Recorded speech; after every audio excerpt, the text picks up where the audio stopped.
అందరికీ నమస్కారం. ఇవాళ మన స్టూడియోలో ప్రముఖ ఆధ్యాత్మికవేత్త, ఆస్ట్రాలజర్, దత్తాత్రేయ గణపతి ఉపాసకులు మురళీధర్ శర్మ గారు ఉన్నారు. గురుగారితో మాట్లాడతాం. గురుగారు నమస్కారం. మహాదేవ శ్రీమాత్రే నమః. 2025 ఫిబ్రవరి మాసం ధనుసు రాశి వారి పరిస్థితి ఎలా ఉండబోతుంది గురుగారు? ఎలాంటి ఫలితాలు ఉంటాయి? ఎలాంటి రెమెడీస్ చేసుకుంటే బాగుంటుంది అంటారు? ధనస్సు రాశి వారికి ఏ విధంగా ఉండబోతోంది అని అనుకున్నట్టయితే, గత 2024 నుండి కూడా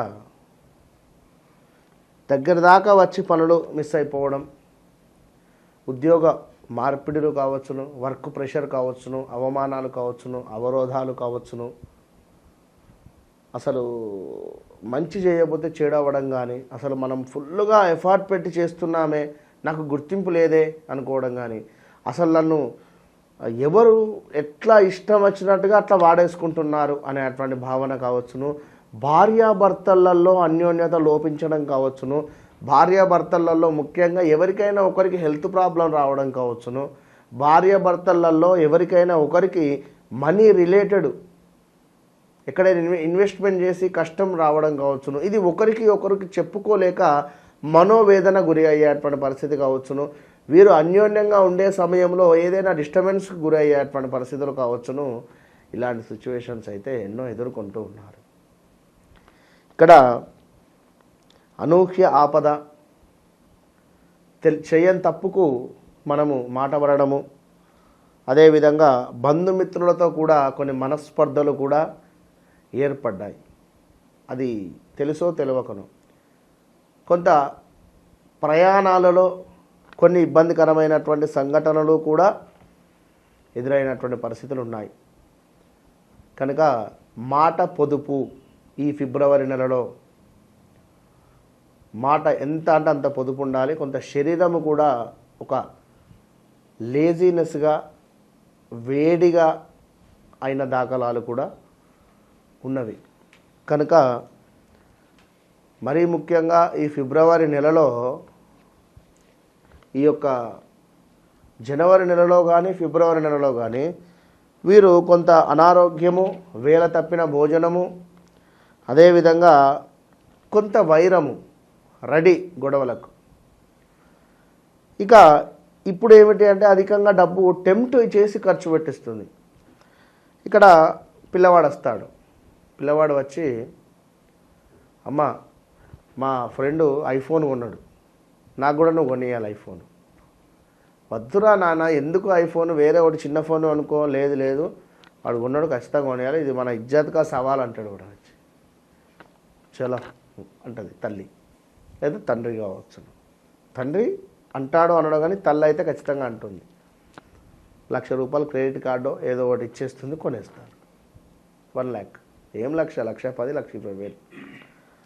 ఇగో ఇట్లా డబ్బు దుబారా ఖర్చు. ఉదాహరణ నేను చెప్పా. సో ఇలాంటివి ఏదైనా కావచ్చును. నేత్ర సామర్థ్యహీనత అంటే కంటికి సంబంధించినటువంటి ఇబ్బందులు కొన్ని ఎదుర్కొనేటువంటి పరిస్థితులు ఉంటాయి. అదేవిధంగా తల నొప్పి కావచ్చును, శిరోభారము కావచ్చును, మీ పిల్లలకు ఏమైనా శుభవార్త వినడం కావచ్చును.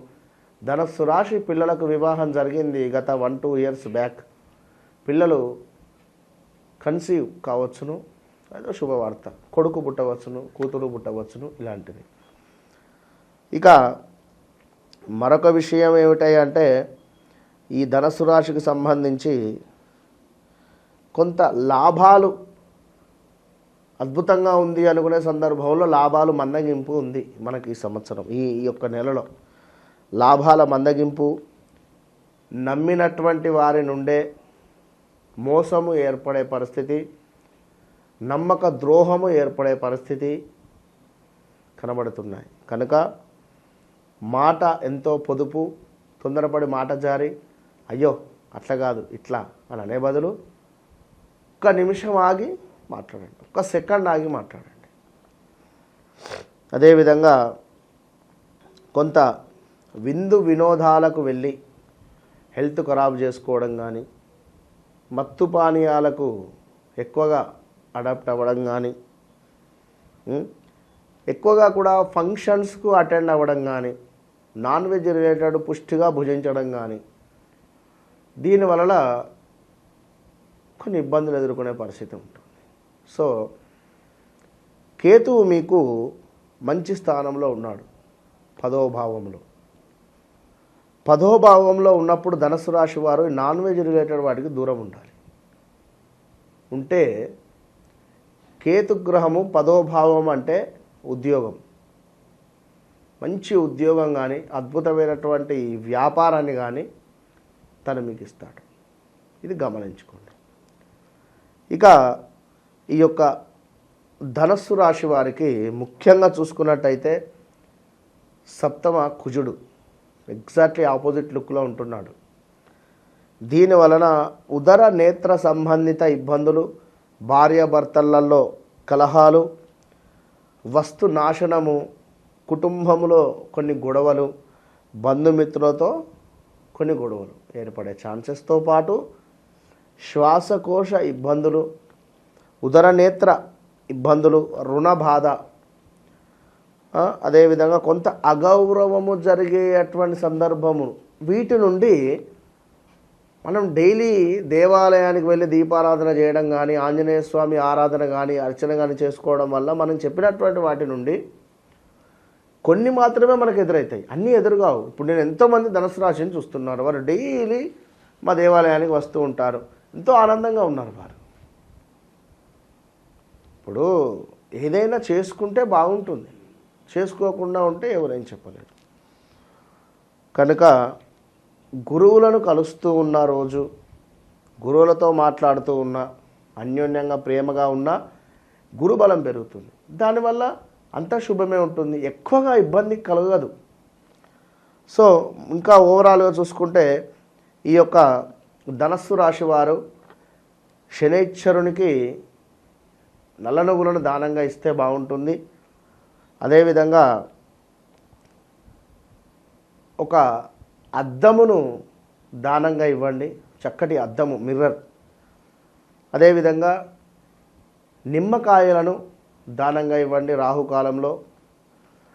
గరకను కానీ లేదా తులసి మాలను కానీ వెంకటేశ్వర స్వామికి శనివారం రోజున సమర్పించడం వల్ల ఏవైతే అవరోధాలు ఉన్నాయో, ఏవైతే ముందుకు వెళ్ళాలి అని అనుకుంటున్నారో, ఏవైతే మీకు కొంత ఇబ్బందికరమైనటువంటి పరిస్థితులు ఎదురవుతున్నాయో, వ్యాపార భాగస్వాముల వలన కొన్ని నష్టాలు ఎదురవుతున్నాయో, అదేవిధంగా జీవనాధారం ఏదైతే ఉందో అది నష్టం జరుగుతూ ఉందో దాని నుండి కొంత మనము తప్పించుకోవచ్చును. కార్యం ఏదైతే అనుకుంటున్నారో ప్రతిసారి అది హాని జరుగుతూ ఉన్నా మనకు మంచి ఫలితం ఉంటుంది మనం చెప్పినటువంటి రెమెడీస్ చేసుకోవడం వల్ల. కనుక ధనుసు రాశి వారు తప్పకుండా శనివారము వెంకటేశ్వర స్వామి ఆలయానికి తులసి మాలను సమర్పించి రండి. నేను ఇచ్చాను, మీరు వెయ్యాలి, ఈ వాదన వద్దు. వారు వేస్తారు, పాదాల దగ్గర పెడతారు, ఎక్కడో పెడతారు. భగవంతునికి మీరు అందించారు, అంతే. ఇక అక్కడికి క్లోజ్. మీరెవరో ఆ పూలమాల ఎవరో, విన్నరా? వెయ్యాలి, నేను తీస్తా, నేను ఫోటో తీస్తా, నేను నా వాల్పేపర్ పెట్టుకుంటా, నేను భగవంతునికి తులసి, ఇవన్నీ వద్దు. స్టేటస్ పెట్టుకుంటా, ఇవ్వద్దు. ఎందుకు కదా? అంతే. ఫిబ్రవరి మాసంలో ధనుసు రాశి వారికి ఎలాంటి ఫలితాలు ఉంటాయి, ఎలాంటి రెమెడీస్ చేసుకోవాలి, చాలా అద్భుతంగా వివరించారు గురుగారు. ధన్యవాదాలు. మహాదేవ.